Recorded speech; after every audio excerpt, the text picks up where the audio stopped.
Guess who's back? Back again. For 2015. Good morning, everybody. I have retaken the helm.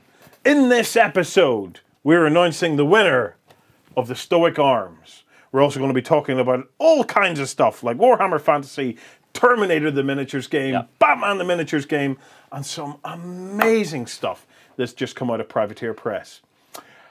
Get stuck in.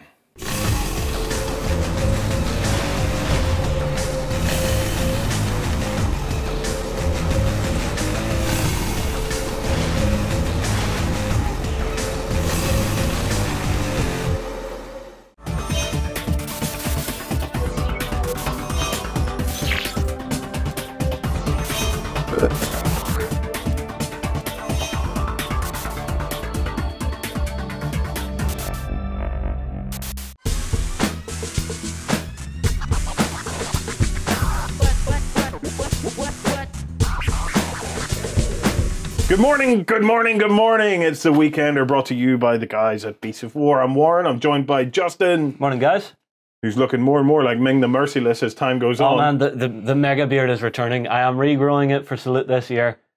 So you have an Aslan kind of look or an Arslan kind of look. Trust me, soon the evil beard it returns. I love it. And on the subject of evil beards, the evilest of all the beards, it is, of course, Brother Lloyd. Hello, everyone. Yes, I'm quite beardy at the minute. You've had a haircut, but you've not trimmed the rest of it. No, well, did you only pay him half or something? There's one thing at a time. She offered to pluck my eyebrows, and I was like, whoa, whoa, whoa. It's a very untamed Brazilian kind of look he's got going on there. Well, we have a ton of gaming greatness to go through with you in this episode. I'm going to, do you know what, we'll just get stuck straight in with one of the highlights of this week, okay? Yeah. Privateer Press's new army boxes, Justin. Yeah, say hello. Oh! Look at this thing. This is an all-in-one army box for the Scorn. They've done one for Kador as well. This is going to be amazing. So they've done a Hordes one and they've done a Warmachine one. Yeah, and that's the way Privateer always work. They always try and keep both systems balanced. So this month we've got Scorn and Kador. Next month it's going to be Menoth and Legion of Everblight. But take a look at this. That's the Kador one. So you've got an epic Warcaster in there, Forward Commander Sorcia. You've got your Widowmakers. You've got Winter Guard. You've even got a War Dog in there. Let's see, you've got Lydia Ariadne, Master Holt, 2 heavy Warjacks, the UA for your Winter Guard. Tons of stuff. You have got an epic ton of stuff. The perfect drop-in. That is a fabulous army. In its own right, that's a fabulous army. Yeah. I want you to tell me a little bit about how it plays. Justin is a Kador player. He spends more time on it than I have. So what kind of fun am I going to expect with that? Well, if you're playing Kador, it's all about ice magic. It's all cold, right? So you're going to be freezing your opponents, locking them down, and when they're stationary, you're just going to hammer blow them. Yeah. Especially, you see Kovnik Joe there, the guy who sort of looks like he's slipping on a banana peel, 2 arms right up in the air. Yep. What he does for your faction is he gives orders out, or patriotic speeches, shall we say. So he'll give out his speeches, and that'll let your Winter Guard do extra stuff. Yeah. You know, so they become even more deadly, more nasty. And with that many Winter Guard, you've even got the Rocketeers in there, which is a special weapon, which is devastating whenever it hits right. Yeah. It's just a great box, and those Widowmakers are just going to give you that beautiful flavour. Which one's the Widowmakers? See the guys with the sniper rifles just on the hill behind Sorcia? Yep, That's those guys. So what they're good for is hiding in terrain and just, sniping out different people that you don't want about. Yeah. Then the War Dog has a beautiful little ability. If someone ends up within X distance of your Warcaster, it countercharges out of sequence. Yes. So you're doing an interrupt to their turn, stopping their charge, and then the War Dog's going to return to you. Do a counter charge in. Yeah, the War Dog runs out, does its counter charge, comes back. It's brilliant. So the Privateer have really thought this out really, really well. Even the Spriggan there is a really, really Which one's the Spriggan? Right, you see the guy with the lance and the shield there, just on the back left, the Warjack? Yeah. That's the Spriggan. That is a nasty, nasty Warjack. Really heavy armor, really heavy hitting in combat. Yeah. And then you've got the other guy beside him. I can't remember his name, unfortunately, but it's on the same chassis. We'll call him Jeff the Warjack. All right. Well, the one on the right, again, it's got those 2 big, massive shields. It's got some of the heaviest armor in the entire game. Yeah. So if you're wanting to get a feel for the Kador faction, perfect drop-in box. You're going to have everything you want. What would you add to it? Well, like, for most Warmachine players, that is the size of an army. Do they get much bigger than this? Oh, they can. Yeah, they can. I mean, like what you're looking at there, I would say roughly maybe 50 points in that box. Yeah, maybe 60, 70-ish. Yeah, I think the top end I went to was 75, but I've known people to play 150 point games with the unbound rules, and it just gets ridiculously big. But the system still holds up. Yeah. Now, if I was doing anything to that, I would probably change out Sorcia. Really? Because with Warmachine, as soon as you change out the Warcaster, your entire army feels different. So I'd probably trade out Sorcia for Supreme Commandant Erisk, drop in a couple of mortars in there, because he's got a spell Fire for effect, which makes them devastating. So it really lets you castle up, but you have enough in there to actually still be pushing forward on the lines the whole time. Well, that's a great point, actually, for a box set like that. Yeah. You buy that box set, you have everything you need there to get up and running and get a great feel for the faction. You could probably do a tournament with that box set as well, I would say. But what I really liked was your point that your next spend is to actually get the most fun out of it, change your Warcaster. Yeah, change one thing, the entire thing completely changes up. Yeah. You know, yes, some Warcasters work better with certain units. Yeah. But what you've got in here is your general infantry, you know, so they're not really specialists. Yeah. They have one thing to do. Move forward, shoot. Because they do a combined range attack, which again can essentially just delete a Warjack whenever it's all together, which is just really nasty. That is absolutely fabulous. It's absolutely amazing. I like the army boxes. I like the fact that you get it in and you get playing. You know, build this army and start playing. One of the things that's a struggle when you're getting into new games is knowing the next item to buy. Or buying the wrong items and someone going, you really shouldn't have bought these. These aren't going to work well together. You see, you don't even really do that in Warmachine. There is no such thing as a bad unit in this game. Yeah. Everything works. The only time you'll not take something is because there's something else that'll do the job slightly better. You know, which is a beautiful thing. But so Privateer really should have called this the Privateer Press Warmachine Big Box of Guaranteed Fun. I don't think they have room on the box for that. Yes, it's a big box, but I think that title might just stretch over the size a little bit. I think the title's accurate, though. It is. As far as Khador armies go, you would be hard-pressed not to have fun with that army. And if you're someone who's coming to the game brand spanking new, you've never done anything before, but you want to drop a lump on it, you pick up this, you're not having that problem that Lloyd mentioned of, okay, so I've got my battle box, I've got Sorcia, I've got my 2 Warjacks. Right, where do I go from here? What's going to work well with her? You know, it's giving you an easy in for those synergies to actually start having them work together without having to figure it all out on your own to begin with. What was the other battle box? The other one is Scorn, so it's for Hordes. Now, I'm not really up on Hordes. It's a very similar system. Yeah. I just don't really know the Scorn faction all that well. But I'm sure even this, I'm seeing a Titan in there, I'm seeing Makedra, I'm seeing Beast Handlers, which you absolutely have to have when you're playing Scorn, because they basically whip the things to actually rile them up and remove fury and stuff off them. But 2 absolutely cracking boxes. I'm really impressed with this. Do you know what we'll try and do is, let's see if we can get a hold of these boxes. Yeah. Because one of the other beauties of Warmachine and Hordes is it's 2 systems is basically one system. Yeah. So Scorn can fight Khador. Yep, they can do. So if you and a mate wanted, you could go out, each get one of these boxes and completely fight each other. There's nothing stopping you. That's probably one of my favourite aspects. Well, that's what I used to always do whenever I was playing against my mates. Was my mate Mike? He ran Legion of Everblight. That's whenever I still had all of my big Signar army together and played the big, huge 70-point game. Yeah. I always found it a little bit of a headbender. And here's a piece of advice for anyone that's thinking of doing this. Remember that whenever it's Warmachine, you're focused camping to build up your stuff. Whenever it's Hordes, you're camping the Fury to actually negate damage. So basically, I spend a point of Fury. All that damage you just did to me buggers off to one of my Jacks or one of my beasts. Right. So you're hoarding focus to apply armor. So to apply armor. Yes. Okay. For every point of focus you hold on a Warcaster, you gain an extra point of armor.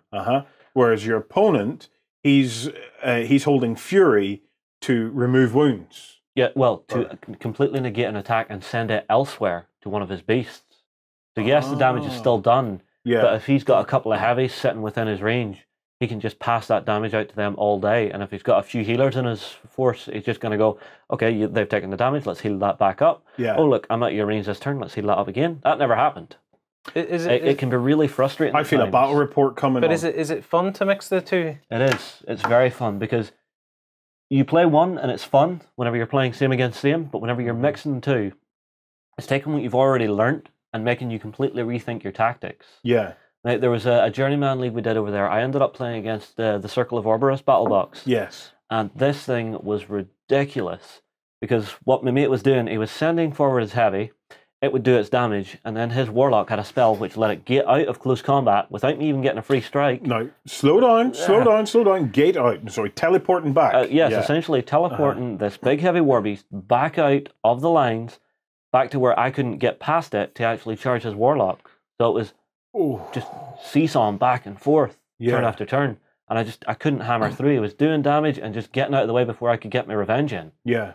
You know, so it's absolutely brilliant. It's an amazing system for both of them. Are brilliant systems. I love both of them. Yeah. That's not all that we've got coming out of Privateer Press No, we have this month as well. Say hello to the Iron Kingdoms Unleashed role-playing adventure kit. Now, to put this into perspective, okay? Yeah. I think I know what you're going to ask. You're going to ask. Well, what were you going to ask? I was just saying this is very interesting looking. Yeah. Isn't this the thing that's going to allow you to play as new sorts of characters and stuff in the Iron Kingdoms? Yeah. Anyone that's played the Full Metal Fantasy, that's the Warmachine side of things. So everything's very tacky. So everything in Warmachine and Hordes takes place in the Iron Kingdom. Yeah, on the world of CN. Yeah.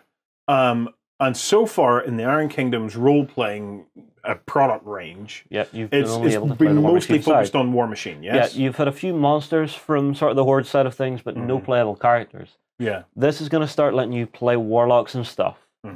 So the idea behind a warlock and a warcaster is very different. Whereas a warcaster is controlling warjacks using focus, a warlock is controlling war beasts. That, and they have a different way of using their spells entirely. So for a warcaster, I have my magic ability, job done. Yeah. For a warlock, I have to kill you, cut out your spleen, and say boogie boogie to actually make the spell work. Right. Yeah, so you're actually taking stuff from the people you killed to actually power yourself up. And that's obviously non-player characters you're going around killing to try and power up. Yeah. Obviously. Of course, if you have the right DM, he might let you kill your mate to actually power up a spell. I've had one or two through the years that have let me do that, and let me be burned alive by wizards, which was not fun. But this is great. Is there a monster book in this, or is that a different product? Oh, no. That's the books. So you get your scenario and your rule book. The artwork is just superb, isn't it? It's gorgeous, but I think there's something like 100 pages worth of monsters in this. Oh, yeah.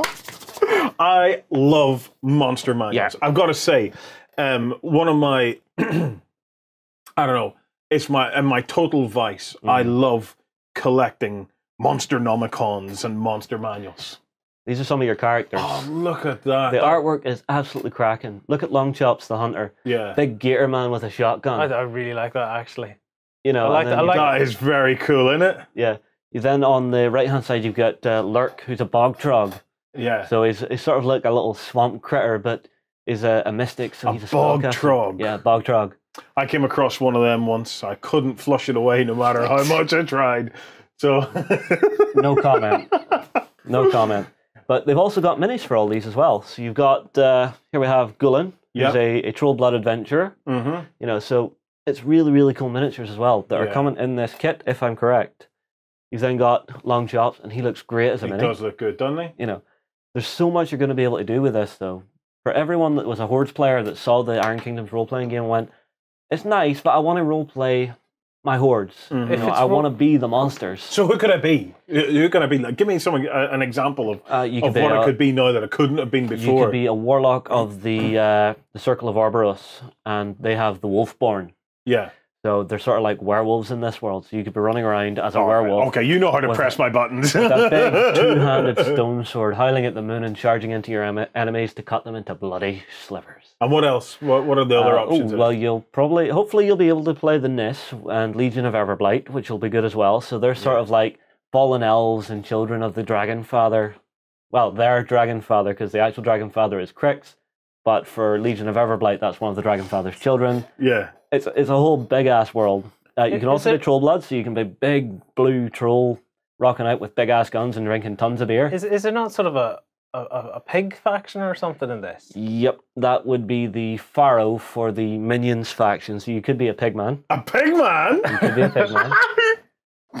love that. That's freakishly good. Yeah. That's me fitting right in. There you go. There's your pigman. Oh, there is the pigman. Yeah, although I'm not sure. I think Lord. that might not be a hero. I think that might be someone you're fighting against. Yeah. The other thing that comes in this kit is maps. Ah. So you'll have adventures and stuff in this, and maps to actually play them out on, because so it's quite a visual RPG. This. Yes, and it's quite a combat-heavy RPG as well. Yeah. Does it use the combat mechanics from? Very similar. Very similar. With a couple of tweaks, you can port your characters from one to the other. And in the actual Art and Kingdoms RPG, I never even got to finish there, but I mean the combat mechanics from Warmachine are very similar. Yes. Yeah. They are very, very similar. And these would use similar combat mechanics from in this game. Hordes. Yes. Yeah. Yes. But the thing I like about it is you can actually port characters between the worlds. Yeah. So, say I've built myself a beautiful character for the Iron Kingdoms RPG. I want to play it in my Warmachine games. Yeah. A couple of tweaks and a willing friend, I can put my character down and have my character out fighting on the battlefield as well as being a role player. Yeah. You know, so it's a beautiful thing. And when I need monsters, I just go straight to my collection of monsters that I've got picked up over the years from Hordes. Right, that'll do. Stat card, tweak that, off we go. As simple as that. As simple as I wonder that. how well it plays with terrain. Like if, for example, like we're massive fans of foreground stuff. Congratulations to Foreground, who won the best accessory category in the awards. Yep. If I had a bunch of foreground fantasy terrain, you could do that. Could I really mess it up and steampunkify it a little bit? Could. And can you play in and through the terrain as well? Do you reckon? You can. You can. Like I said, it's combat heavy, so you're going to have minis down on the table playing this. How does that work? Because the map I'm looking at there is basically a big grid. What's I don't know what the grid does in this, but it's all done by measuring tape. It might just be the fold lines then. It might just be fold lines, but I mean, like whenever I was actually playing it, I created myself a little Kidoran, which was good fun. Yeah. Had a penchant for potato vodka, which was beautiful because I always got drunk before a battle, which just let me do silly stuff the whole time. Okay. There was a fight we were having where there were hostages in a barn. Now, there's me, Kidoran, sniper, drunk as hell. What am I going to do? Set fire to the barn. No, charge through the wall of the barn. All right, charge through the wall of the barn. Okay, yeah. And the mechanics are there to actually let you do it. Really? Yeah. So you can actually charge up and break through. So there, the world is very freeform. And obviously the combat mechanics are there, but are the narrative mechanics there? Yeah, the narrative mechanics are there as well because you actually have home bases and stuff that you actually have to build up. Right. So there was another session I was in where one of my mates was playing a Kidoran noble in Captured Liel. I was playing the manservant, obviously, but we actually had this big manor house which was just run down, empty, and we were out trying to earn money to actually fix the place up so that we could actually start working on stuff. Right, so let me get this straight. So you were the manservant, and you were living together in this house, trying to raise money to do up your family home. Yeah. Yes, but... Did you pick the wallpaper and...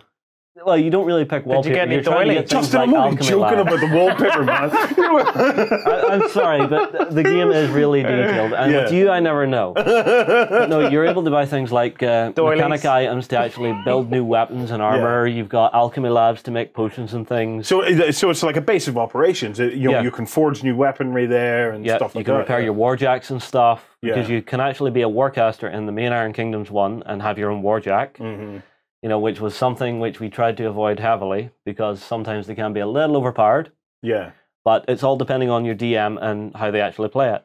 I imagine now with Unleashed, you could be a warlock and have your own beasts. Yeah, you can be a warlock and have your own beasts, and you can actually have two different gaming groups running in tandem. So one playing the main the Warmachine one, one playing the Hordes one, and have them fighting out against each other, playing a tandem storyline, which then intersects. And depending on how they do whenever they intersect and they have to fight each other. So you can bring two gaming groups together that maybe play separately, yeah? Yeah. It's what we were trying to do with the one we were running because we had a Signar group and a Kador group. Now you can do that with Hordes as well, and it's going to be amazing. That is fantastic. It's a beautiful system, guys. If you haven't tried it, go check it out. It's really great. Well, it's a massive amount of releases coming out of Privateer Press from the point of view of importance. Is there anything else coming out of them, or is that? I think that's it for Privateer that I know of at the minute. Yeah. You know, if they've been sneaky and sent something else out, well played, lads. You can see why they did so well in the awards. Yeah, absolutely. Warhammer Hordes won the best fantasy category, didn't it? So it was congratulations to the guys over at Privateer Press once again for that. Okay, fantastic. To recap, the big boxes are coming out. If you ever wanted to pick up an army in a box for either Warmachine or Hordes, these first two are out. We've got to say, we are mighty, mighty impressed by these. They're probably one of the best all-in-one army boxes I have ever seen. What do you mean by first two? There's more to follow, or these? Yeah, because first up this month we have the Kedor and the Scorn. No, sorry, it's February is Kedor and Scorn. So these aren't adding to existing battle box armies? No. These are standalone products. Brand new products. But after that, we've got another two the next month, which is going to be the Menoth and the Legion of Everblight. Yeah. So Privateer's release schedule is going to be pretty hefty to get all these running out, but it's all stuff that already exists. So it is just packaging it up, making it pretty, and just saying, here guys, have it and play. Yeah, have some fun with it. Yeah. Okay, so that's the starter boxes, or the big all-in-one army boxes, and be sure to check out the Iron Kingdoms Unleashed. We have a number of articles about that on Beasts of War, so come on over across to beastsofwar.com and check them out. And I cannot wait to see that book, to see the delicious artwork in it. It's absolutely beautiful. Okay, we're going to take a quick break. We'll see you right after this.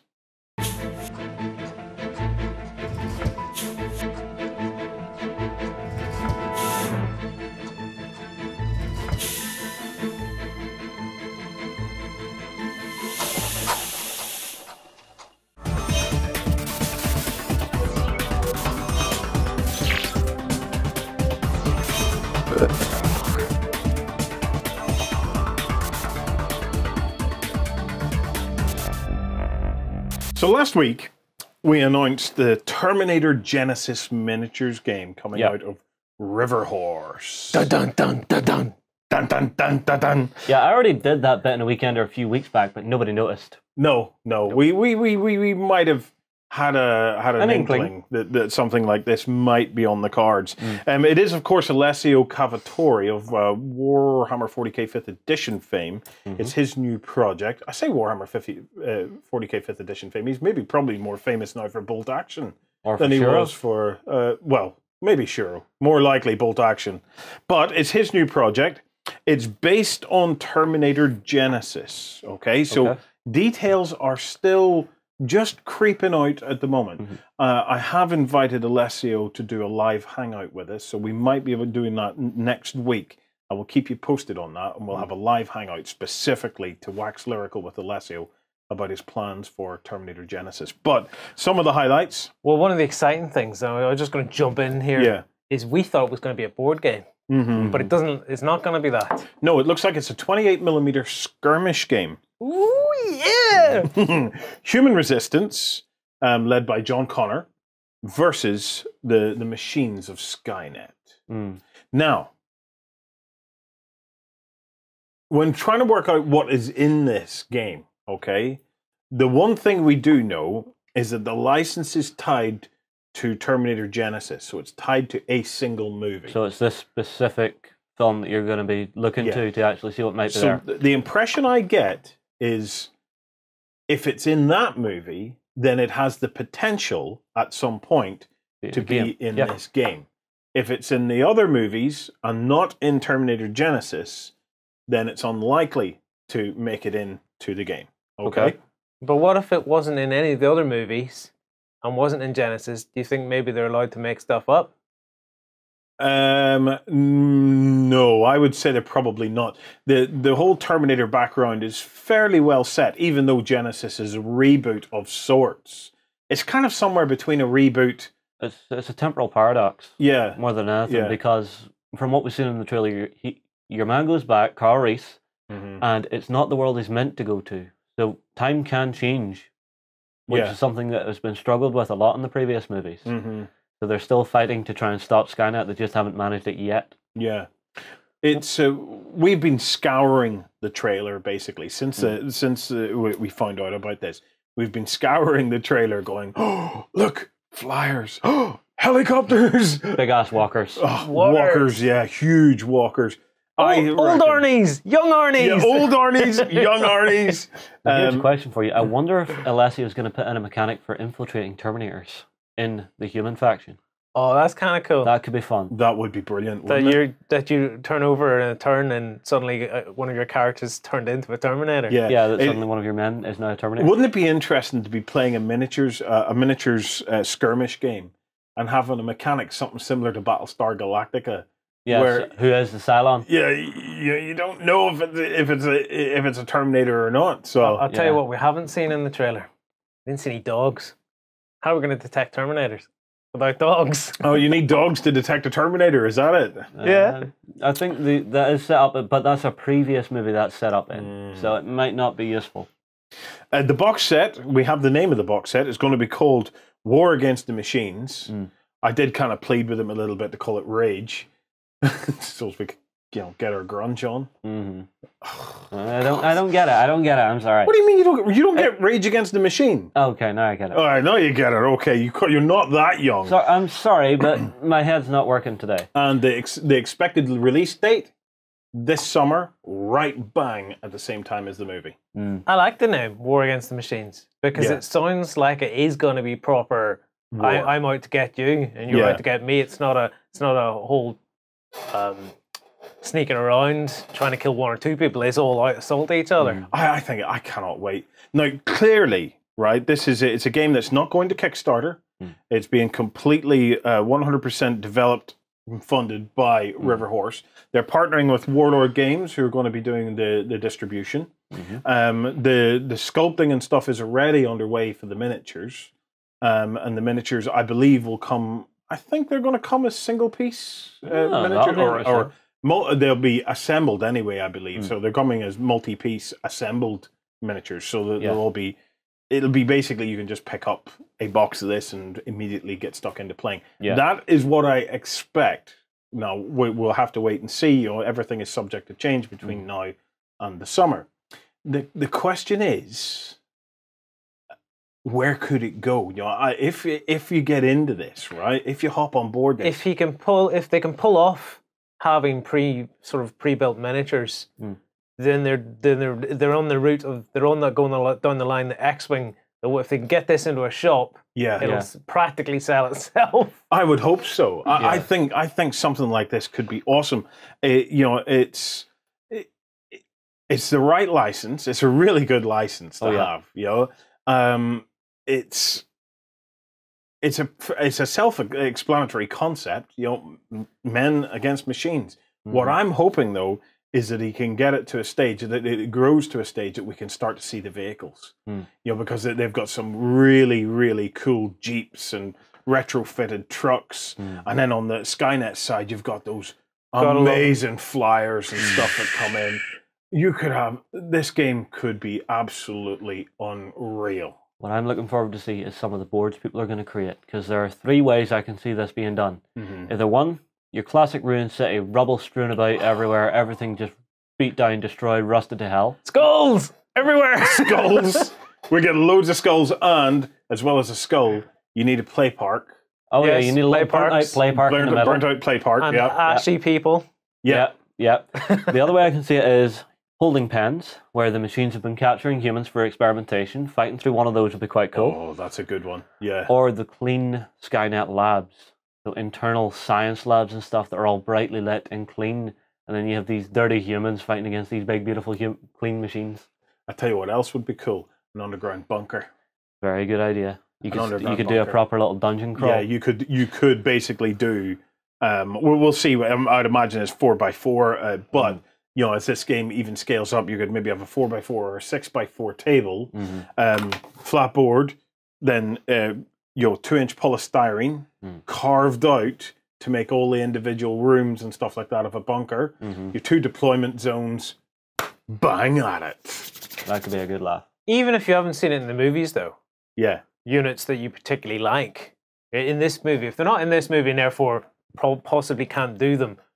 We've all seen the other movies. We can always go and make our own stuff to go with it. Oh, absolutely. For example, one of the things that I love from the previous movies is the dogs. Well, the dogs, yeah, the dogs. He likes dogs, but I like the giant tracked sort of robot thing. Oh yeah. That looks a bit like a giant short circuit robot.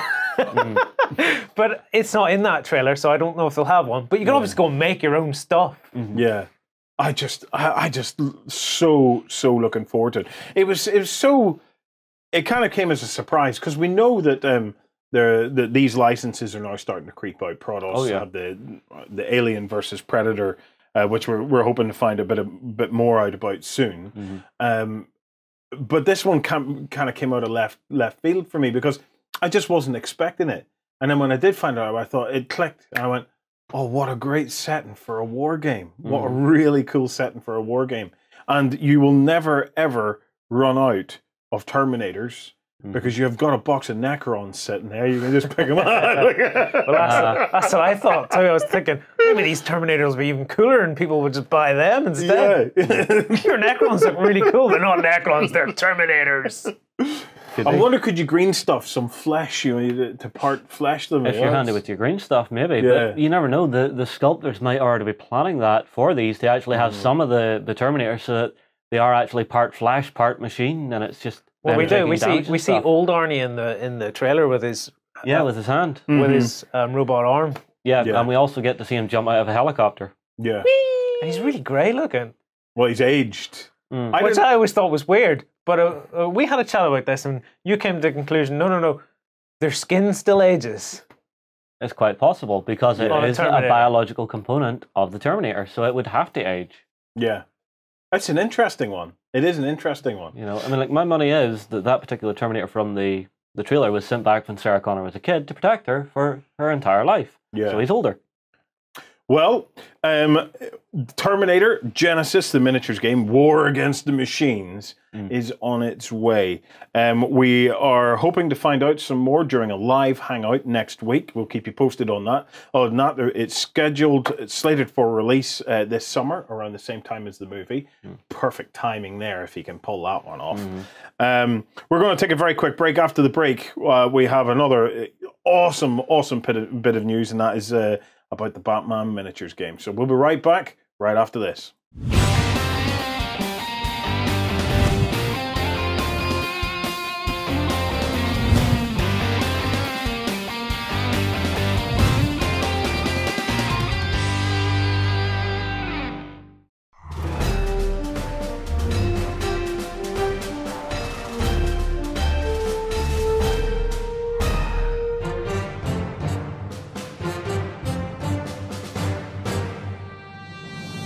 So this week saw Night Models drop the first look at the new Batman rulebook, and it's up for pre-order as well. Yeah, and it's actually a printed rulebook, which I think is beautiful. It looks absolutely stunning. It does look good. Justin, we got any pictures on here from the rulebook? Yeah, we do. We have the standard edition. Yep. Which has, if you pre-order it, you get Alfred Pennyworth, so Batman's butler. Yep. As a little promotional mini. But there's a I really love that piece of art of Batman, by the way. I think that looks brilliant. Yeah, that's all through the range that you see that one beautiful piece of artwork. But there's another version of this rulebook. They've done an alternate version then. A limited edition one. Yeah. With the Joker. I think that artwork is cracking. Yeah. And the miniature you get with this as the Joker is Red Hood. All right. No, we'd... Yes, to be sure, because we had to do a little research. There's a lot of background to the DC comics and stuff. So we did a little bit of background checking on Red Hood. So Justin, what did you find out about him anyway? Right. Well, I went for our big book of DC. Yep. And what I've discovered is, as far as I can tell, the Red Hood first appeared in 1951. Right. He was the man that would become the Joker. Right. So he was working as a lab technician at the local university. Decided, you know what? I'm tired of working. I'm going to steal $1 million and retire. Right. He was working in a university, was he? That's what it says in here. Oh. Right, yep, go on. So, I'm going to rob $1 million and retire. This is a brilliant plan. Nothing can go wrong. Yeah. But Batman. On his final heist, Batman takes out his goons and actually corners him on a catwalk, leaving him no option but to jump into a vat of chemicals. This where it gets interesting. And swim out to the river. It sounds like Jack Nicholson Joker. Almost. But he gets out to the river, He still has the helmet on. He's fit to get out and away from the place because the helmet actually has breathing apparatus and stuff in it. Right, okay. You know, so even though it just looks like a big glass fishbowl on his head, it's got a bit of technology in it. Right. So he gets out and away, and then upon discovering that his face has become disfigured, you know, hair green, skin white, big red lips, his already unbalanced mind breaks, and suddenly the Joker is born, one of Batman's greatest ever adversaries. You can see the insanity in those eyes. Yes. It's absolutely beautiful. So that's what this origin story is. Now, Lloyd, you've been running through the iPad. There is some other stuff about Batman's been trying to work out the identity of the Red Hood for about 10 years. Yeah. Then he falls off the radar, and then he comes back, but Batman finally works out who he is. It's all a bit mixed up, and then there's a different origin story, which is kind of similar, but instead, in the one you were talking about, the Red Hood is a master criminal. He is a mastermind. In an alternative version, he's still a lab worker who wants to make money for his wife and stuff. Yeah. But it's a gang that press him into being the Red Hood. Because this gang, they have their leader's always the Red Hood, but they have lots of different leaders of the Red Hood. So if something goes wrong, they basically dob him in and move on. Yeah. Right, so he was brought in as the dummy. All right, yeah, but pretty much. Because he worked in a chemicals factory, and in the alternative, they want to rob a card factory beside the chemicals factory. So they want to go through the chemicals factory to get into the card factory. Right. Okay. But he wants to back out. On the day of the robbery, apparently his wife gets killed in an accident, and he hears about this and he wants to back out, but the gang press him into doing it. But the security guards in the chemicals factory kill everyone. They shoot them all dead, except obviously the Red Hood, who would become the Joker. Yeah. Who again, just like similar to the movie, is forced by Batman. So Batman's turned up at this point, and they're on a catwalk, and he jumps off the catwalk into a big vat of chemicals to swim away again. And this is where it gets similar.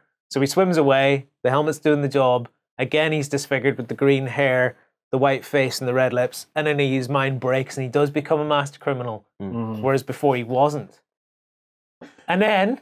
And then he's quizzed about his past, and there's a wee line here where he says, so if you quiz the Joker about his past and where he's come from, sometimes I remember it one way, sometimes another. If I'm going to have a past, I prefer it to be multiple choice. That's how they've kind of tied the two alternatives. Oh, right. Does he appear later than 1951? Does he come back into the story? With DC, there are always recurrent threads and stuff. You know, so they will hark back to the old stories. So I think there's one where the Joker comes through from an alternate universe where Batman's actually the villain and Joker's the good guy. I think he means the Red Hood, though. Does the Red Hood appear after that? Yes, but let me finish. Okay. The Joker comes through from this alternate universe as the Red Hood. Right. But he's the hero, and in his universe, Batman's the villain. Right. So you get to see that. There's then also an animated movie where the Joker actually kills Robin. Yeah. Actually kills him, right at the start of the movie. I watched this and went, what? You know, it's just that stop moment. Ra's al Ghul, though, brought Robin back, who then took up the Red Hood for the film and became a crime fighter in Gotham, but actually killed criminals.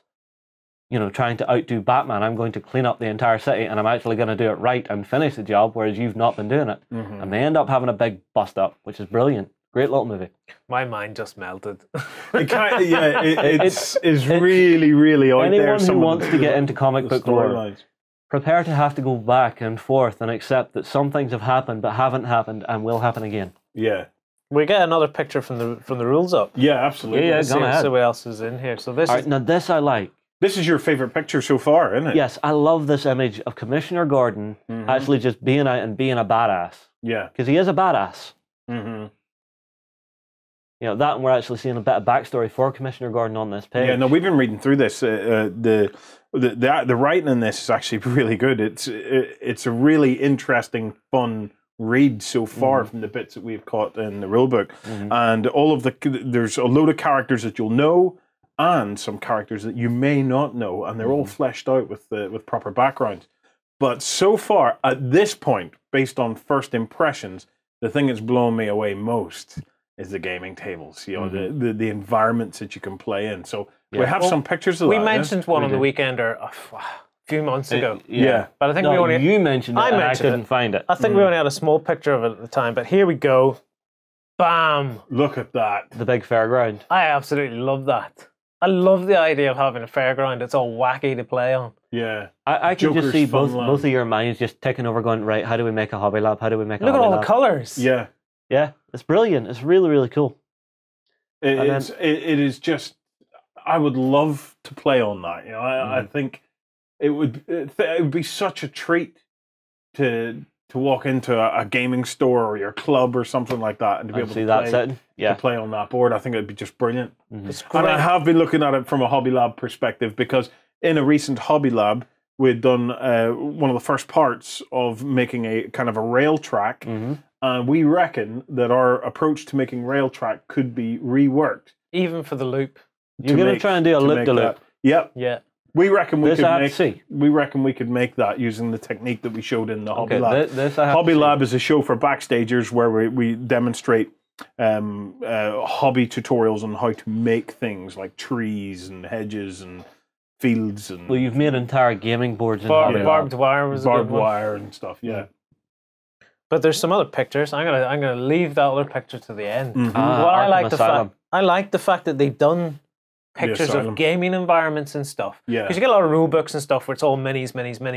And the game environments themselves take a bit of a back seat, don't they? Really far back seat. Whereas in this, I love the fact that they've done that. I wonder, will this be for sale? If you go back just to that previous one of the Asylum, you know, I know that a lot of what we can see in this gaming book, not all of it, but a lot of it, is actually turning into product. Okay. Well, hang on. So I could actually possibly buy parts of Joker's Funland and get it built on the table? Potentially, yes. Things like that Ferris wheel, I don't know, but you might be able to see that as a product. And I'm looking at the likes of the Asylum, and I wonder if elements of that could even end up being something that we might be able to buy and build ourselves. Right. Forget that then. I'm going to go to the super cool picture. Yes. If you can buy terrain, I hope to God it's this. And do you want to know something? What? Yes. Oh! One word. I believe. Sold. I believe. Look at those buildings. Those buildings are nearly a meter tall. What? If they're a meter tall, they have to be at least a quarter meter deep at some point. Just for they are big. Oh man, that's going to be we fun. have to get them. And you have to get Savannah to run around inside them as if she's a giant. I'll get my little boy, Manny. You were having a laugh about this. Myself and Justin were wondering what would it take to get 300 stormtroopers, line them up in a studio, you know, on this side and that side, dress my little boy Manny up in a Darth Vader costume, and film him walking in. It'd be a laugh. But yeah, these buildings. It looks absolutely great. That, Justin. Yeah, it's gorgeous. Oh, hang on. Now this is clever. You see the windows at the bottom? Yes. They're just actually mirrors. Yes, it's mirrored plastic. I believe that is really clever. Isn't it really good? It's really clever, and the effect is amazing. So, again, I don't know how much of everything you see here is going to end up being product, but those guys over at Night Models, they are very, very switched on. So, you know, who knows? I think they've caught on to the fact that Batman isn't just about the characters, it's about the setting. It's all about Gotham, isn't it? You have to be able to drop into that world. Let's see, we've other pictures in here, Justin. What's other pictures are relevant to what we're going to talk about here? Well, we also have this, which is showing off a couple of the scenarios that's going to be coming up in a game, which I think is very cool. So we're seeing you are going to have different tasks to actually complete during it. Well, don't move again. You see the way their environment led. You see a lot of gaming books where that would just be a blank square. It'd be a blank green square with a deployment zone here. Whereas in this, they're saying, you know, play on streets and stuff. Yeah. You've then got the miniatures gallery, which I think is lovely. So you get to see some of those great paint jobs. Yeah. We then get some beautiful artwork and stuff, and actually references to the older movies. So I think that's Dark Knight Rises with Harvey Dent as Two-Face. You've then got little quotes from Poison Ivy. I hate this city. Nothing grows here. You know, you've then got Scarecrow and all, which is great. And I think that's pretty much everything I have here, aside from character bios. Yeah. So we're seeing different... See, it's the thing with Night Models that I find a little bit strange. They're drawing all the characters together, but they are picking and choosing some of them from different sort of universes, if you get what I mean. Yes, yeah. So you'll have ones from the movie turning up and ones from the animated series turning up. But I love that because it means they're not denying anyone their favourite. Well, this was going to be my next question. If you could play Batman in any of the universes that we know about, for example, the Nolan trilogy, or the Keaton movies, or the some of the periods in the comic books, what would it be? Like, I suppose it's like asking, who's your Batman, you know? It's For me, and a lot of people might disagree with me on this, Batman Beyond, the one set in the future where it's not Bruce Wayne, but a young kid, Terry, who has broke into Wayne Manor, found the Batsuit and nicked it, is Batman. You know, and all those villains, or those kinds of villains, there are those kinds of villains there, and there's actually a movie, The Joker Returns, where he has actually implanted his DNA and consciousness into one of the former Robins. These animated movies? Yes. No, it's an animated TV series. It was a kid's series. Whenever I was young, I used to love it. Every day I was down to Woolworths picking up a VHS, when VHS was still relevant. Lloyd, what do you reckon? If you could pick a Batman setting in which to play in, which one would it be?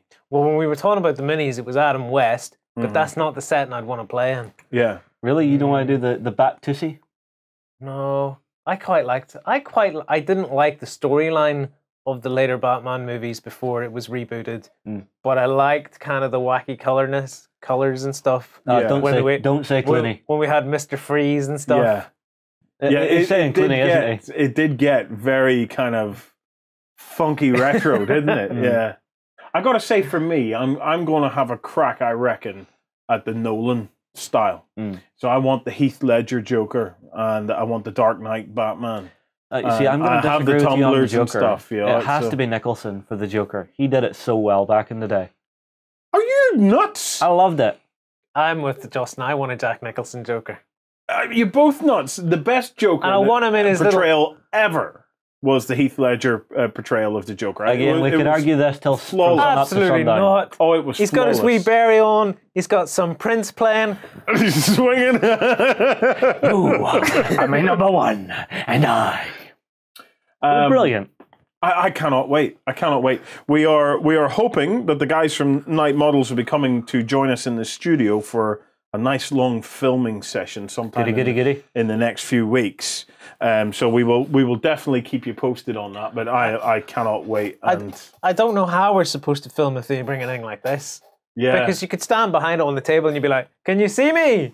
I'm here." I think every cam will have to be a soldier cam, will it? Well, I don't know. If we maybe just get a bunch of GoPros and strap them onto the chest, that way as we're leaning down over the table, people can look down. It's just amazing. I want that. I want to try. Well, you want both of those because that's two different styles of building there. Yeah. It's going to be great. It's just brilliant. Okay, so the Batman Miniatures game is now up for pre-order. Looks like it's coming out mid-February. And there are two editions. There's the Batman edition, where you get Alfred. And Alfred's a bit of a badass himself in a lot of the Batman books. Or you can get the limited edition Joker edition. Yes, which, if I'm right, is limited to a run of 500. So it is very, very limited. God, that is very limited. They are superbly done. The gaming tables in them look fantastic. The artwork and photography just pops on it. What can I say? It's Batman. It's a miniatures game. Why are you even sitting here? Head across and check it out because I think it's just went to the top of my must-buy list now. Absolutely. It is getting there for me. I still have my favourite for the year, but Batman is definitely going up and up on the radar. Well, having seen that and seen the terrain, it's tasty. It's very tasty. Look of it. Okay, we're going to take a quick break. After the break, we're going to talk about the Rumour roundup of Warhammer Fantasy. Where is this game headed? I am excited. I am very excited. So we'll be right back after this.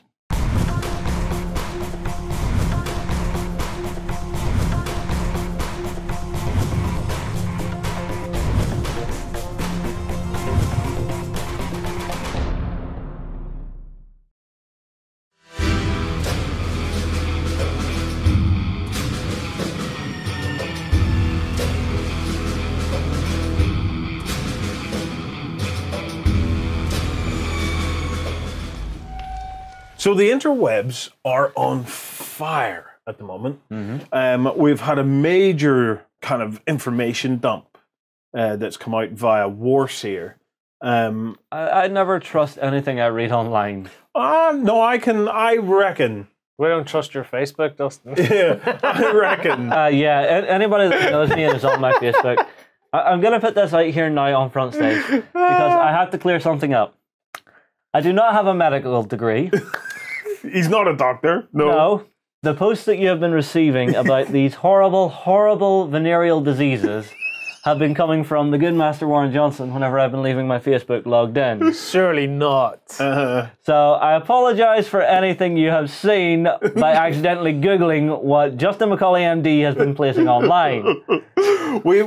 Justin has been told, you know, we have to hot desk. Logged in. Don't leave your Facebook logged in. Because he will frape me. I will frape you. And I keep forgetting to log out. So it's not me being bullied. I have laughed my head off at it. It's funny. It's the whole Justin McCauley alternative ego, alternative character, and it's Justin McCauley MD. I was going to call him House, but then I decided just to call him Flat.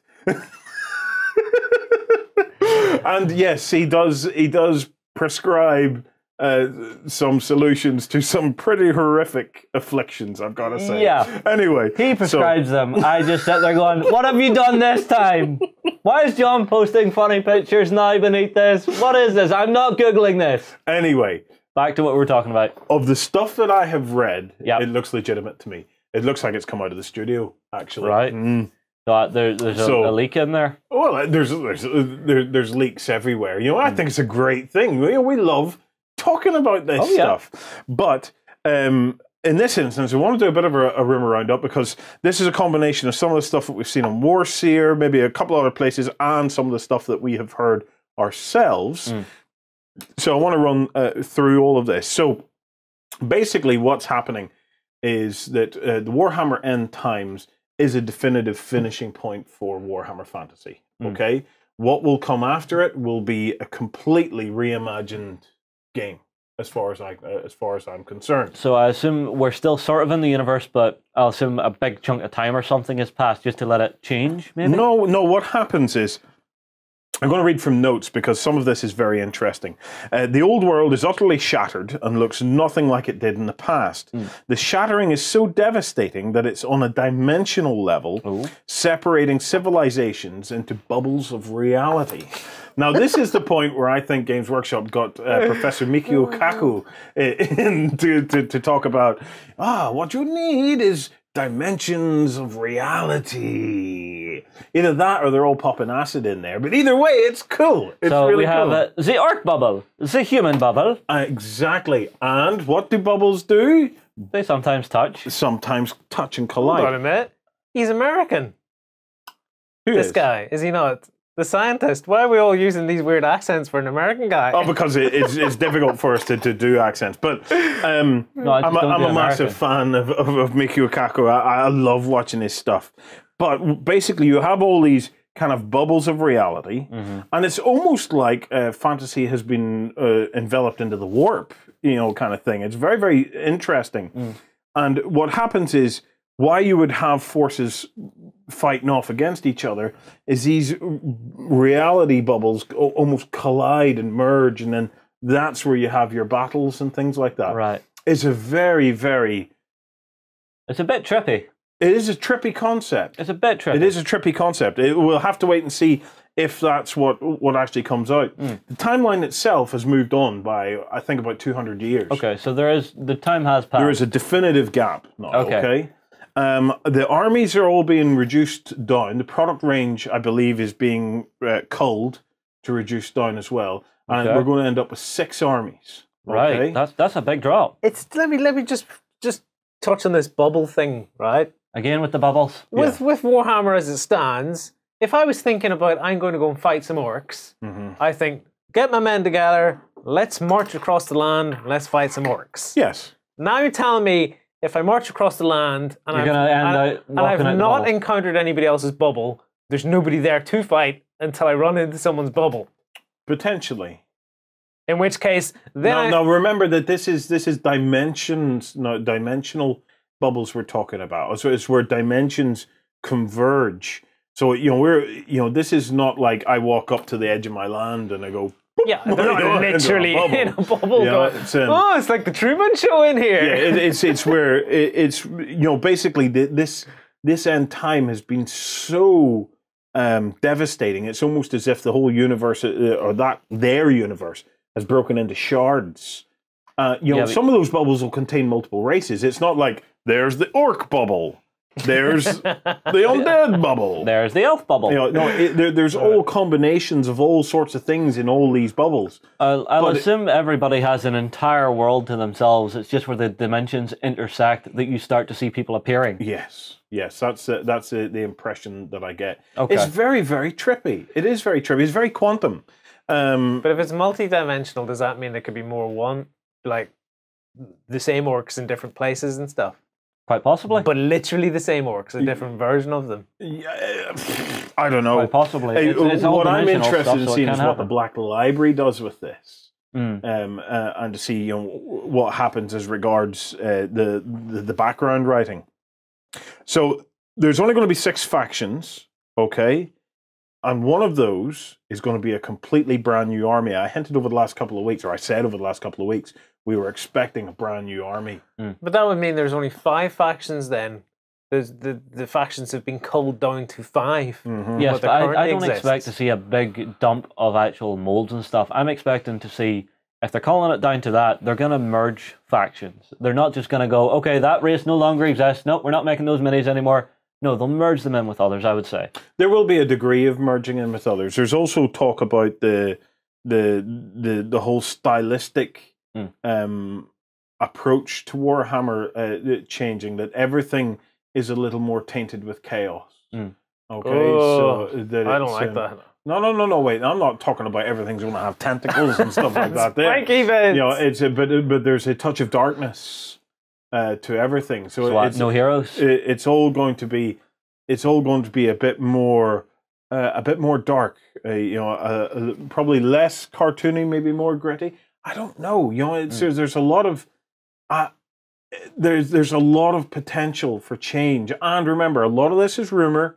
We have to take it with a pinch of salt, but a lot of this does tie in with some of the things I've been hearing from different sources and stuff like that. One of the key components of this, right, is that there is going to be a new army. Okay, now this I fully expect, which is a religious order army. Okay, which is effectively Space Marines. These are going to be your big, bulky armored kind of Space Marines. So I'm expecting Sigmar Knights of some sort. What you'll probably see from a stylistic point of view is a fresher looking, do you know the Chaos Knights and stuff like that?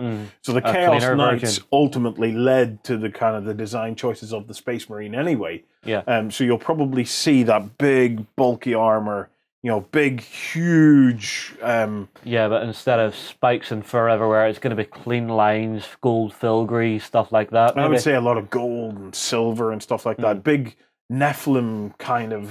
Yeah, big clean longswords. Yeah. So it's I really, really am excited by this. Another thing is that we expect everything to move to round bases. Okay. Everything. I think everything will move to round bases. Okay, that sounds odd. Why would that be odd?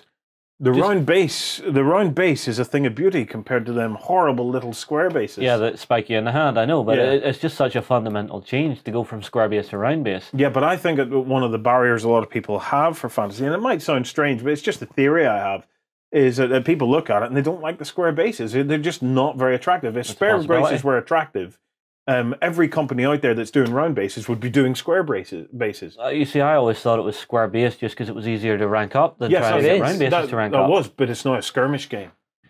Well, it's now a skirmish game. You don't need to rank up. So what I imagine is going to happen here is that this game is going to start out playable with a couple of war bands. You get yourself a table loaded up with a lot of interesting terrain. You have Mordheim, okay? Not Mordheim rules, but that feel of a game. So that level of game. That level of you can get in with your war bands and your heroes, and you can really play a really interesting, narrative game in and around it. Well, it gives us something to do with our foreground buildings, so you actually pass through the buildings and stuff. Or if you're using some of the Renedra graveyards. Yep. So what then happens is you can start to scale up. So if you're playing the likes of orcs, which I imagine there's not a chance we're going to lose orcs. No, it's, not but if you're playing orcs, as you start to scale up and get more orcs, okay, you can optionally, in larger engagements, rank them up. Now, to do this, because everything's moving to a round base, Workshop are going to bring out a new product, which is basically a bit like an old product, which is, do you know the way in Lord of the Rings and stuff? Lord of the Rings started out as a skirmish game. One of the best skirmish games on the market, and then turned into a mass battle game where you had movement trays with the round holes cut in it that you could just drop your characters in. And War of the Ring is probably one of the best mass battle games out there. It just never had the uptake. So this new Warhammer will have these ranking trays that you can rank your units up on. Right. I have to wonder if they're going to have the option that mid-game you can choose to rank up or split off and skirmish. They will exactly have that. Which I like. I like the idea of breaking a unit. Yeah. I like the idea of someone breaking my unit, and my unit suddenly becomes a skirmish unit and loses abilities. I can totally see the likes of that. Now remember, in Warhammer Fantasy, right, there was always the option of changing formations anyway. But I don't believe that there was the option of taking a formation of ranked up orcs and then suddenly splitting them out and having them all run off. That kind of feels like Rome Total War. You know, just for one of the options you had, because you actually could change your unit blockings to go skirmish, to go type rank. But what this means is you can then start to create cool little specialist commando units of your orcs. So your black orcs are a bit more commando, running in and out of buildings, fighting floor to floor, instead of being all ranked up and everything being slow and unwieldy and wheeling around. Nobody wants to wheel anymore. You know, it's... So you see, I just have the image of a night goblin unit with a couple of fanatics inside it, suddenly going, "Hacha, we spread out, release them."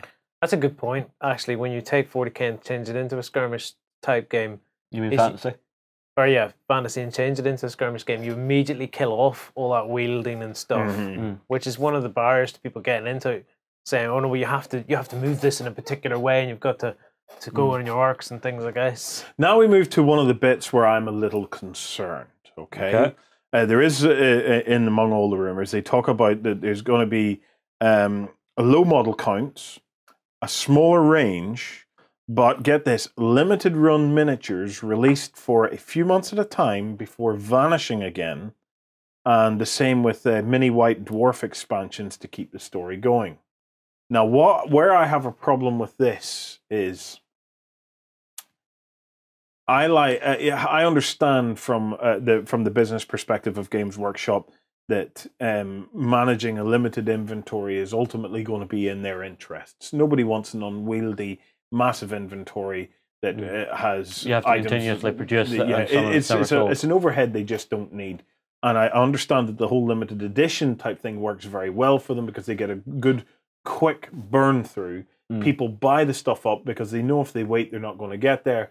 Whereas if it's stuff that's going to sit, going to be perpetually there, people they'll always put it off. Yeah, they put it off. I'll get it another time. So I understand the business reasons, and I can't argue with it. I've got to say, I can't really argue with it. However, it does concern me a little bit that we could end up with a scenario where people once again find it that little bit more difficult to get into this game because really cool stuff that they want is no longer available, and other players have it and they can't get it. Well, here's the thing though, if the game is now being played to a story, they're saying there's going to be mini White Dwarf supplements to keep things up to date. I'm not happy about that either. No, but let me finish.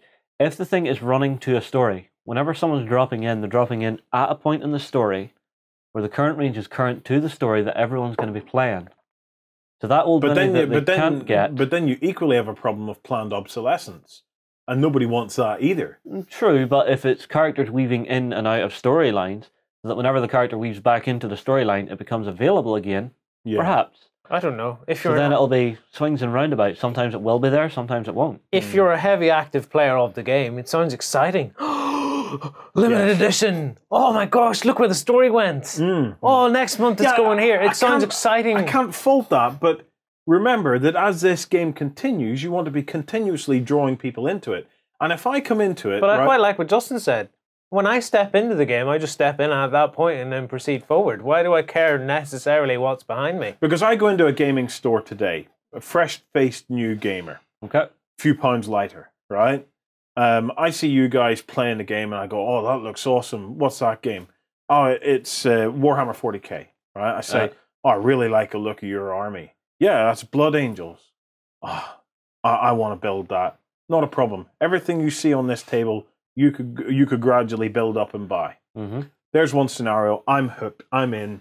What am I going to get next? I'm planning my meta. I'm buying this, buying that, getting it all built up. I'm building my list of what I'm going to get next, and I see into the distance what my army is going to be like.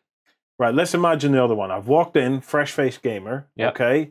You two guys are playing this new Warhammer, okay? Right, let's say I have Empire down on the table with all my heroes, my characters. Well, you're probably unlikely to have Empire. It'll be a mix of Bretonians, dwarfs, and ogres, according to this. But anyway, say you have an army, and you have an army, okay? Right. And I go, oh, I really like the look of this game. What is it? Oh, this is Warhammer. You can start small and work up big. I love the look of your army. I want to do that.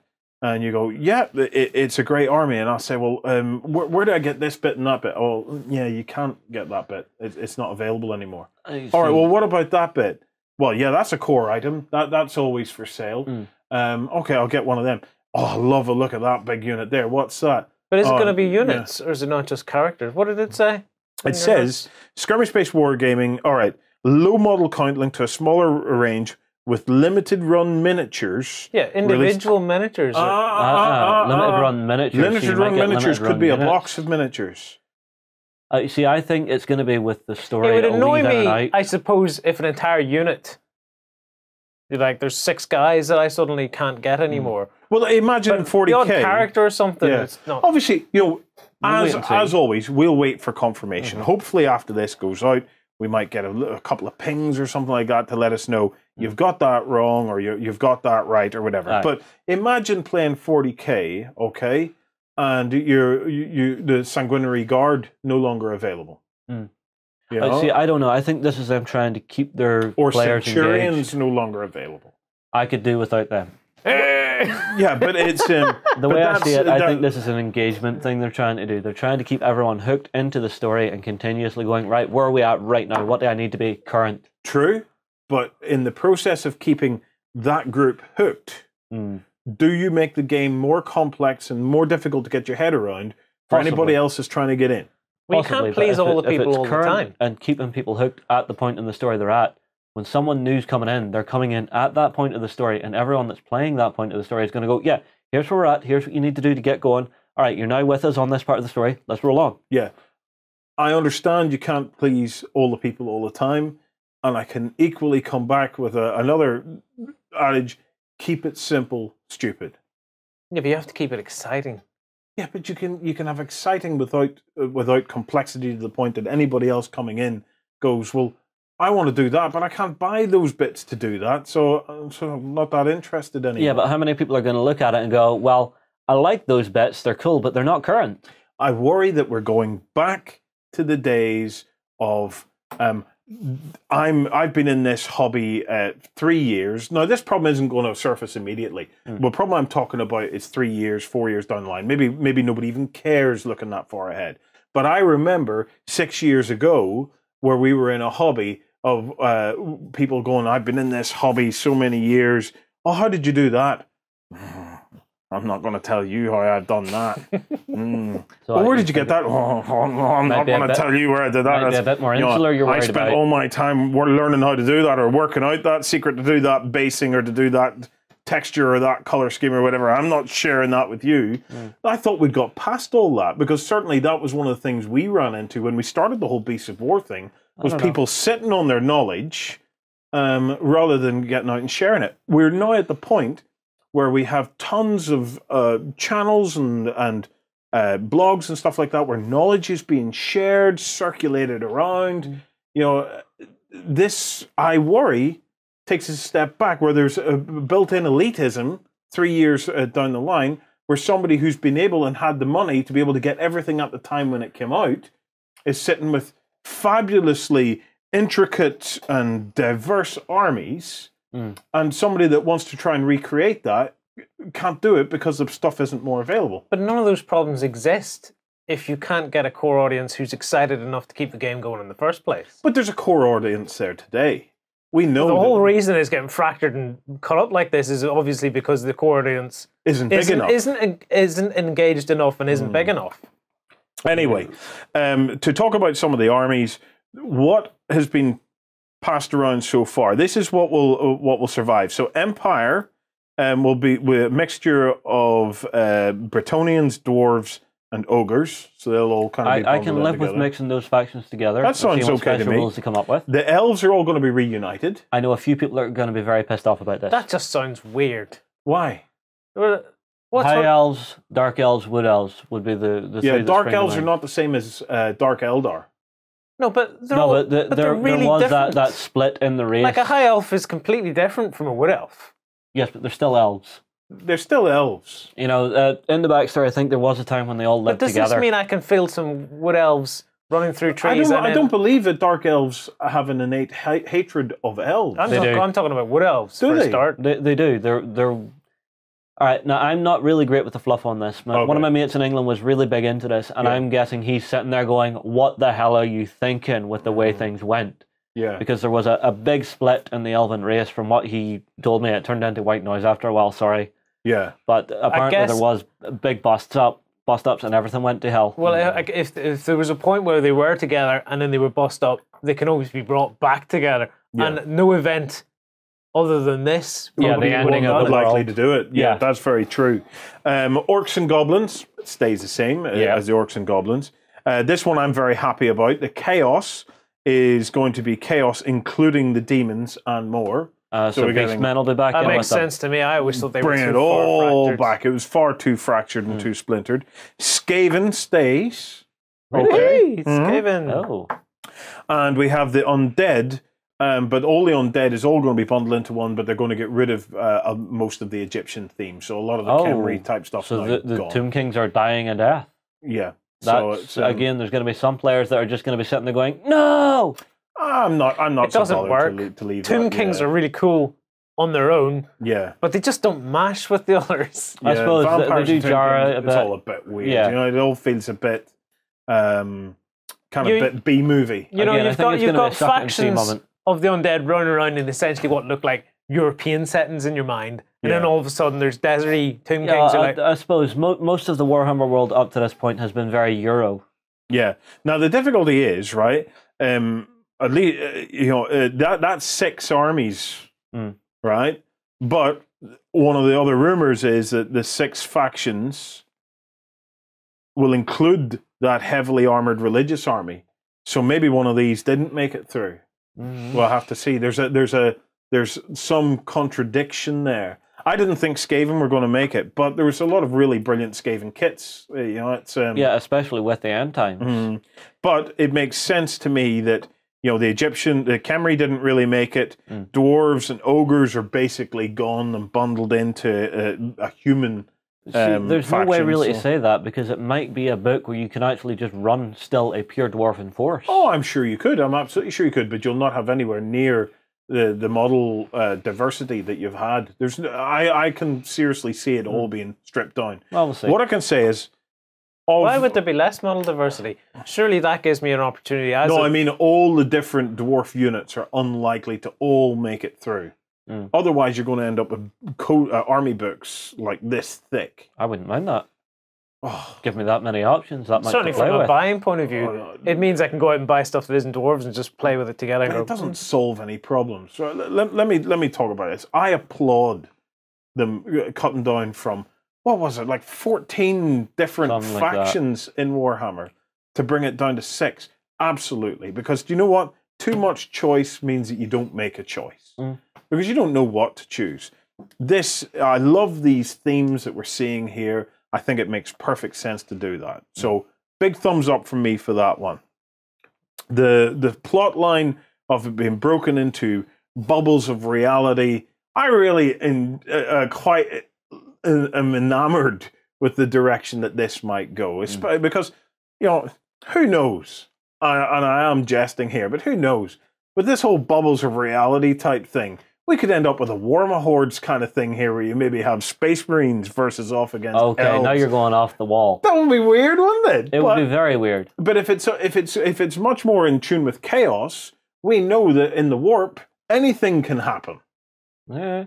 So I don't know. it's unlikely to happen. This is going to be creepy. It's highly unlikely. And TV shows with Brian Cox, Wonders of the Warhammerverse. Yes, where he talks about, and they've broken into billions and billions of bubbles. Yeah, although I will admit, whenever you first said that it was being broken into bubbles, I imagined a very small bubble, little plot of land, little bit of sky, just floating about in space. Yes. I didn't think it would be an entire world. Yes, I know that's what you thought. It took me a moment to actually just go. Yeah. I know the image in your brain was going. Yes, I know. Shut up. And I was standing in the image, blowing bubbles. I had the same image. I knew exactly what you meant, but I first of all pictured little islands floating through space. Yeah, it's based on the whole multiverse theory. Yeah, yeah. You know? So it's if you go and read into inflation theory, you know, they talk about it's like a multiverse where it's kind of like bubbles of reality. So it is based on science. Right, so a thumbs up-ish for that. The move to a skirmish game, 2 thumbs up, because the other games still exist, okay? If you don't like this, no harm done, because you still have the books and everything to play whatever version of Warhammer you ever want. It's just down to you and your group of players, okay? But the rest of the world will be moving on to this to see where it goes. I love the idea of a skirmish game. I love the idea of a game that scales. Will it be fun?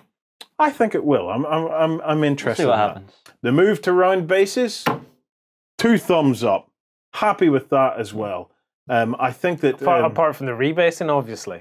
Well, do you know what? Rebasing is not that much of a hassle, and it gives an opportunity for you to look for new bases and new themes. But does that not kill every army. custom square base made now?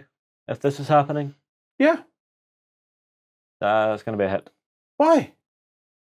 Suddenly, everybody who does custom resin square bases is looking at them going, "Well, that's that entire line out the door." Well, I still got D&D. Oh, fair point. Yeah, well, ish D&D.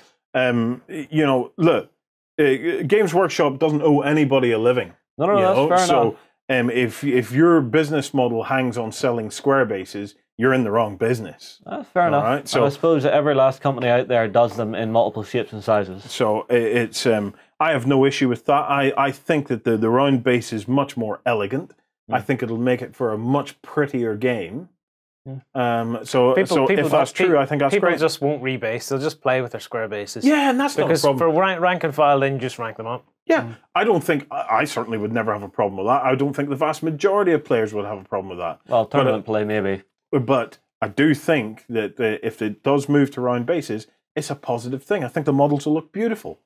You know, I think they'll look really, really nice. I think as a game, it's going to look really nice, especially if it has that more skirmish element. You'll be able to start smaller, spend more time on it, doing something, I think, really quite brilliant. So we'll see what happens. In terms of the way releases are going to be handled, with limited runs on miniatures, I don't know. I'm ambivalent on that. I don't know how I feel about that. Part of me understands, yes, that's a really good business decision way to go. It keeps things fresh. It keeps a low inventory. It helps in so many ways. But I'm more concerned about the problems that we'll see in a few years' time for all those people that didn't really jump in early on, whenever they start to see stuff being used that they can't get. And if you can't use it, then that's planned obsolescence. And I'm not a massive fan of that. You know, a certain amount of that is absolutely no problem. Yeah. But I wouldn't like to think that it was very heavily based on so that. you wouldn't like DW to be planning that in 6 months' time, that many we've released today will be no use to anybody. Yeah. As regards to... No, it'll still be useful. But it'll only be useful to those who have it. That's his gripe. I have a mini that kicks ass and you don't. Yes, but if they're planning that it's only the current story which is useful to you when you're playing tournaments and whatever. Yes, but you're making the assumption that it's going to be broken into very specific stories moving forward. We don't know that. That's fair enough. However, it does bring me to the mini White Dwarf expansions. For goodness sake, Workshop, just let White Dwarf die. Put those expansions out as products. Let people buy the products. I get the feeling you're just looking for anything to try and keep that magazine alive. Times have moved on. It's put it out as a product. It's the problem with the White Dwarf insertions is it's never as good a quality as what you get in the final hardback type books and stuff like that.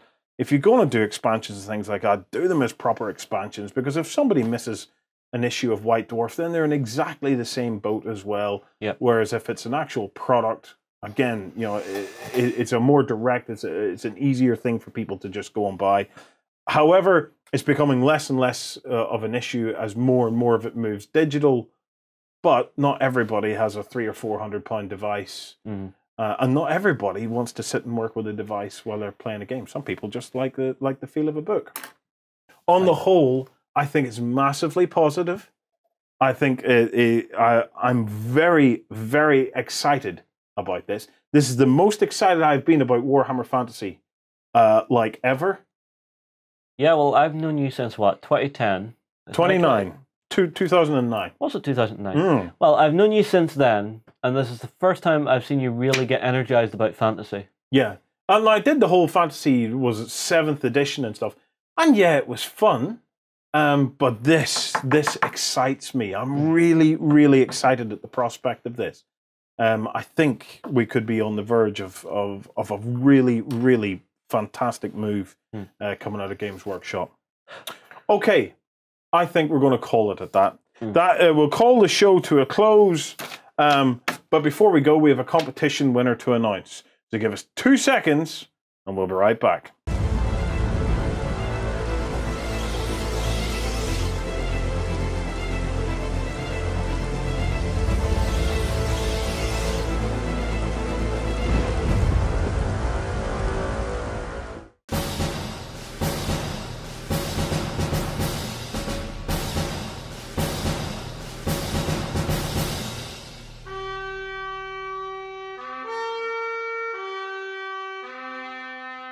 Okay, so in the last weekender that we put out before Christmas, we were giving away the Stoic Arms. Yeah. Were we what? Oh. I don't want to give it away. I want it. Absolutely fabulous kit from Foreground.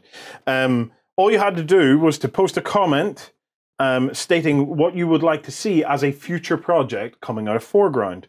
The winner is Chain Gun.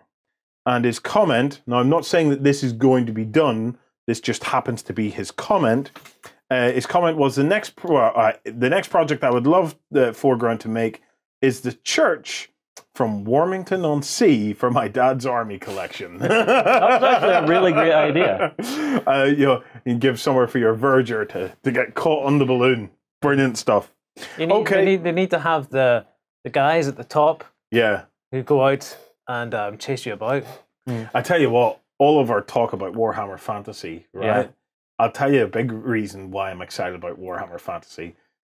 You're planning to use some of this for this terrain. This is the reason I'm excited, really, about Warhammer Fantasy. See all this multi-level stuff? Oh yeah. That you'll be able to skirmish through. Imagine having orcs fighting their way up through all the various floors of something like that. How utterly cool and just crazy would that be? You resisted a stunning there. I did. I do try to stop my stunning. So. I don't think you guys understood what I meant a second ago with the guys at the top of the church. In Warmington-on-Sea, do you know the way you get those clock towers where the guys come out and ring the bell? Well, I was recently watching an episode and it's just people in like cardboard outfits walking around. And you can see their feet and stuff underneath it. It's really bad. Well, guys, look, thank you very much for spending the morning with us. That wraps it up for another weekender. All that's left to be said is have a fantastic week of gaming.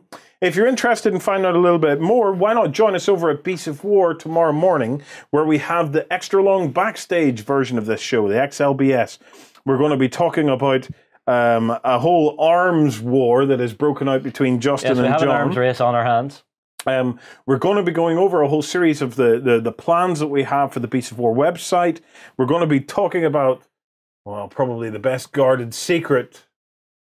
Who did we vote for in the 2014 awards? Woo! And I'm going to be talking a little bit about the Beasts of War event that we're going to be potentially hosting in March. So if you fancy coming across, you join up, become a backstager. Backstage is our little paid membership that allows us to be able to keep going as a project. And it funds all the servers, lights, electricity, everything. And every last piece of free content. And every last piece of free content is funded by that as well. So please do consider coming over and doing your part to keep the whole thing running smoothly. Gentlemen, thank you for joining me this morning. I will see you tomorrow morning, bright and early. Until next week, happy gaming.